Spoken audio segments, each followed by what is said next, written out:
নমস্কার। আমরা যখন কোনো ওষুধ কিনি তখন ভরসা রাখি যে এর গুণমান আর নিরাপত্তা নিয়ে কোনো প্রশ্ন উঠবে না। কিন্তু এই ভরসার পেছনে একটা অদৃশ্য অথচ দারুণ শক্তিশালী সিস্টেম কাজ করে। আজকের আলোচনায় আমরা ঠিক এই সিস্টেমটারই গোড়ার কথায় যাব, যার নাম হল স্ট্যান্ডার্ড অপারেটিং প্রসিজিওরস বা এসওপি। আচ্ছা, কখনো কি ভেবে দেখেছেন যে ফার্মাসিউটিক্যাল কোম্পানিগুলো যে লক্ষ লক্ষ ট্যাবলেট তৈরি করছে, তার প্রত্যেকটা ট্যাবলেট কি করে একেবারে নিখুঁতভাবে একই রকম হয়? এর পেছনের রহস্যটা কি? চলুন আজ এই প্রশ্নের উত্তরই খোঁজা যাক। আসলে এই রহস্যের উত্তরটাই হল স্ট্যান্ডার্ড অপারেটিং প্রসিজার বা সংক্ষেপে এসওপি। যদি খুব সহজ করে বলি, এটা হলো একটা বিস্তারিত গাইডবুক, যেখানে একদম পরিষ্কার করে বলা থাকে কোন কাজটা ঠিক কিভাবে, কোনটার পর কোনটা এই ধাপে ধাপে করতে হবে।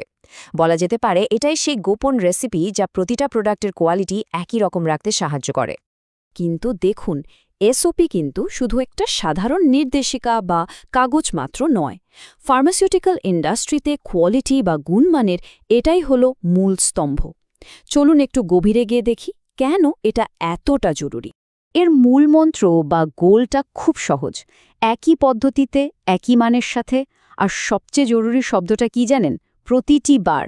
কারণটা খুব পরিষ্কার, এটা তো ওষুধ, মানুষের জীবনের ওপর নির্ভর করে। তাই এখানে সামান্যতম তারতম্য বা এদিক ওদিক হবার কোনো সুযোগ নেই। এই নিখুঁত ধারাবাহিকতাটা তাই অপরিহার্য। একটা ভালো এসওপি কিন্তু খুব সহজ 3টে প্রশ্নের সোজা সাপটা উত্তর দিয়ে দেয়।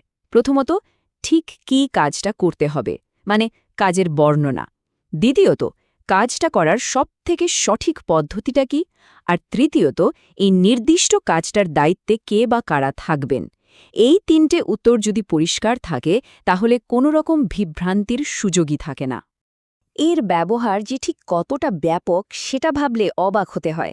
মানে ধরুন, কাঁচামাল কেনা থেকে শুরু করে প্রোডাকশন প্রসেস, ল্যাব টেস্টিং, পরিষ্কার করার নিয়মকানুন, এমনকি কর্মীদের কি ট্রেনিং দেওয়া হবে, সব কিছুর জন্য এসওপি লাগে।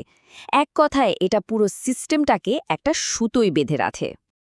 বেশ, আমরা তো দেখলাম এসওপি থাকলে কি কি সুবিধা হয়, কিন্তু একবার ভাবুন তো, যদি এই এসওপি না থাকে, অথবা থাকলেও কেউ সেটাকে পাত্তাই না দেয়, তাহলে কি হতে পারে? এর ফলাফল কিন্তু বেশ গুরুতর হতে পারে। পার্থক্যটা আসমান জামিন, একদম পরিষ্কার। একদিকে এসওপি ছাড়া কাজটা কেমন হয়? পুরোটাই চলে ব্যক্তিগত স্মৃতি বা অভ্যাসের ওপর, যা থেকে ভুল হওয়ার সম্ভাবনা অনেক বেশি। আর অন্যদিকে এসওপি থাকলে কাজটা একটা নির্দিষ্ট প্রক্রিয়া মেনে চলে, যা প্রতিবার সঠিক রেজাল্ট দেয় আর যে কোনো অডিটে স্বচ্ছতা বজায় রাখতে সাহায্য করে। অডিটের সময় যখন নিয়ন্ত্রক সংস্থাগুলো আসে, তারা প্রায় কয়েকটা কমন ভুল ধরে ফেলে। যেমন ধরুন, এমন একটা এসওপি ব্যবহার করা হচ্ছে যেটা অনেক পুরনো বা বাতিল হয়ে গেছে, অথবা কর্মীদের সেই এসওপি অনুযায়ী কোনো প্রশিক্ষণই দেওয়া হয়নি। আর সবচেয়ে বড় সমস্যা হল, কাগজে কলমে যা লেখা আছে, বাস্তবে কাজটা একদমই সেভাবে হচ্ছে না। এগুলো প্রত্যেকটাই কিন্তু বড়সড় ঝুঁকির কারণ। আচ্ছা, সমস্যাগুলো তো আমরা বুঝলাম, কিন্তু সমাধানটা কি? একটা ভালো এসওপি ঠিক কেমন হওয়া উচিত, যা শুধু একটা নিয়মকানুনের বই হয়ে থাকবে না, বরং শ্রেষ্ঠত্ব অর্জনের একটা ব্লুপ্রিন্ট হিসেবে কাজ করবে? একটা সেরা এসওপির কয়েকটা দারুণ বৈশিষ্ট্য থাকে। প্রথমত, এটা খুব সহজ ভাষায় লেখা হবে, যা নিয়ে কোনো কনফিউশন তৈরি হবে না। দ্বিতীয়ত, এটা বাস্তবসম্মত হতে হবে, যা বাস্তবে করা সম্ভব। তৃতীয়ত, এটা অক্ষরে অক্ষরে অনুসরণ করার মতো হতে হবে। আর সবশেষে, সময়ের সাথে সাথে প্রয়োজন অনুযায়ী এটাকে আপডেটও করতে হবে। এখানে একটা খুব জরুরি বিষয় মনে রাখতে হবে।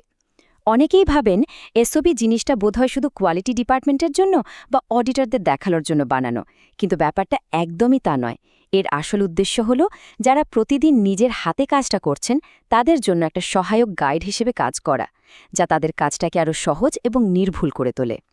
আচ্ছা, এতক্ষণ তো আমরা একটা একটা করে এসওপি নিয়ে কথা বললাম। এবার চলুন পুরো ছবিটা একবার দেখি। এই আলাদা আলাদা এসওপিগুলো একটা বড় সিস্টেম, যাকে বলে কোয়ালিটি ম্যানেজমেন্ট সিস্টেম বা কিউএমএস, তার অংশ হিসেবে কিভাবে কাজ করে। আর এই পুরো ব্যাপারটাকে যদি একটা লাইনে বলতে হয়, তাহলে এই উক্তিটাই সম্ভবত সেরা। একটা কোম্পানির কোয়ালিটি নিয়ে যে লক্ষ্য বা প্রত্যাশা থাকে, এসওপি হলো সেই সেতু যা ওই প্রত্যাশাগুলোকে কর্মীদের প্রতিদিনের কাজের অভ্যাসে বদলে দেয়। মানে এটাই থিওরি আর প্র্যাকটিসের মধ্যে সংযোগ তৈরি করে। ভাবার মতো বিষয়, তাই না?